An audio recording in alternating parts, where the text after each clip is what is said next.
I attended the 2009 Ownership Thinking Conference. I hadn't just recently heard about it just before that, and on a lark decided to attend because it sounded intriguing to me.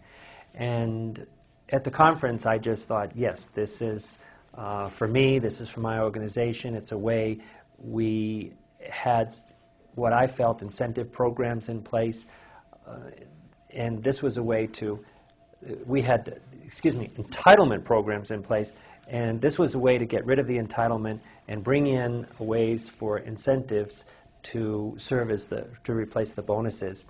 One of my employees made a comment to me that was very timely right at the time that I had heard the conference, and she was talking about how she had heard her car needed to be repaired, and she said, well, it's okay because the bonuses are coming up in a couple of months and I'll just pay for it then, which indicated to me that it had just become another form of compensation. And so as soon as I left the conference, I went back to Hawaii, picked up the phone and called Brad Hams and said, Brad, come on over, and he showed up about 3 months later. We implemented it in our company about 9 months ago, and it's been a success so far.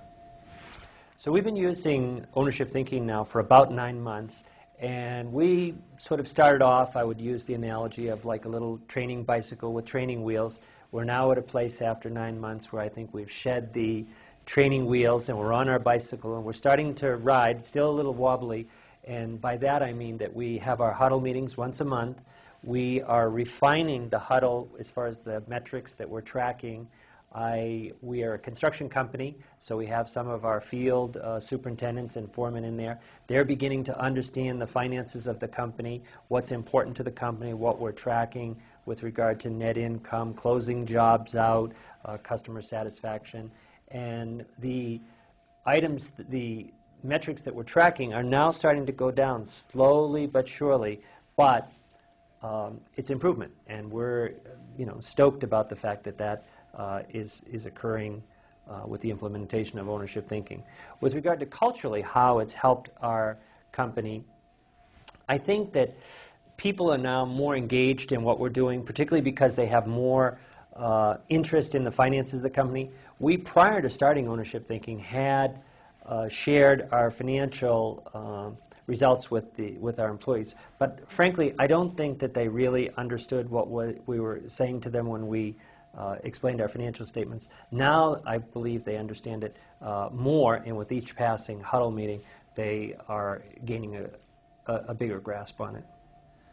Ownership thinking and how it's improved from a people development standpoint, I think because we have engaged our employees, particularly our field employees as a construction company, and helped them to understand what we're trying to do with regard to profitability and the financial aspect of the company, I think it's brought them closer to the people in the office, that now they understand some of the reasons why the office is asking about these questions.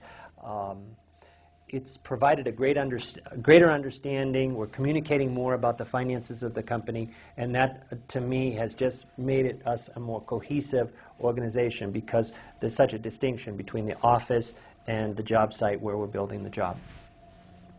We recently completed our first Rapid Improvement Plan, and this Rapid Improvement Plan was suggested by the clerk who opens the mail every day.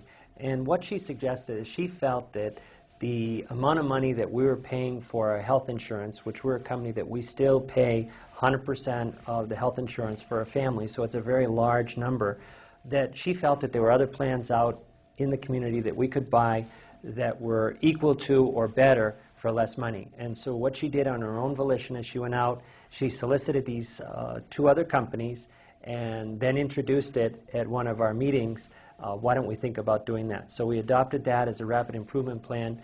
We did the research because the medical insurance can be kind of complicated as to what's covered, not covered, copay, things like that, and had our office manager do a study on it.